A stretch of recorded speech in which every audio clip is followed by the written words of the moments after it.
Israel के खिलाफ जब फिलिस्तीन के समर्थन में अटल बिहारी वाजपेयी ने दिया था भाषण, तो उन्होंने कहा था अरबों की जिस जमीन पर इसराइल कब्जा करके बैठा है वो जमीन उसको खाली करना होगा। इसराइल और फिलिस्तीन के बीच युद्ध जारी है। दोनों तरफ से एक दूसरे पर मिसाइलें दाग रहे हैं, जिसकी तपिश भारत में भी महसूस की जा रही है। भारत वर्तमान परिस्थिति में इसराइल के साथ अरबों की जिस जमीन पर इसराइल कब्जा करके बैठा है वो जमीन उसको खाली करना होगी। कि फिलिस्तीनी हैं उनके उचित अधिकारों की प्रस्थापना होना चाहिए। इसराइल के अस्तित्व को तो सोवियत रूस ने, अमेरिका ने भी स्वीकार किया है, हम भी स्वीकार कर चुके हैं। एक गलतफहमी पैदा की जा रही है। ये कहा जा रहा है जनता पार्टी की सरकार बन गई, वो अरबों का साथ नहीं देगी, इसराइल का साथ देगी। आदरणीय मोरारजी भाई इस स्थिति को स्पष्ट कर चुके हैं। गलतफहमी को दूर करने के लिए मैं कहना चाहता हूं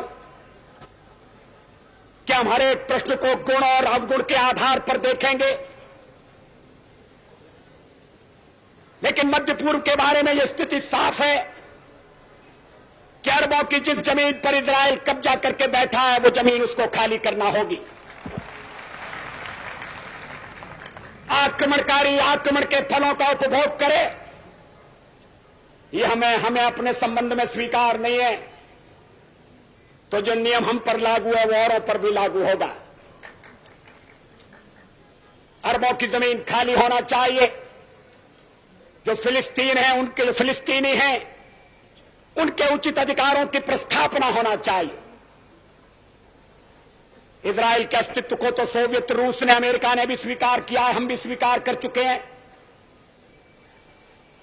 मध्य पूर्व का एक ऐसा हल निकालना पड़ेगा जिसमें आक्रमण का परिमार्जन हो और स्थायी शांति का आधार बने। गलतफहमी की गुंजाइश कहां है, लेकिन शायद वक्ता के नाते मैं अपने अधिकार का अतिक्रमण कर रहा हूं।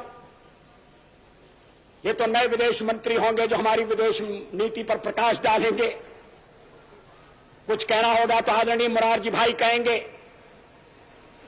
लेकिन मेरा संबंध एक ऐसी पार्टी से रहा है कि जिसका हवा खड़ा करके चुनाव में ये कहा जाता था कि जनता पार्टी पर जनसंघ हावी है और जनसंघ मुसलमानों का दुश्मन है। कोई इस झूठे प्रचार में नहीं आया, ये बड़ी खुशी की बात है।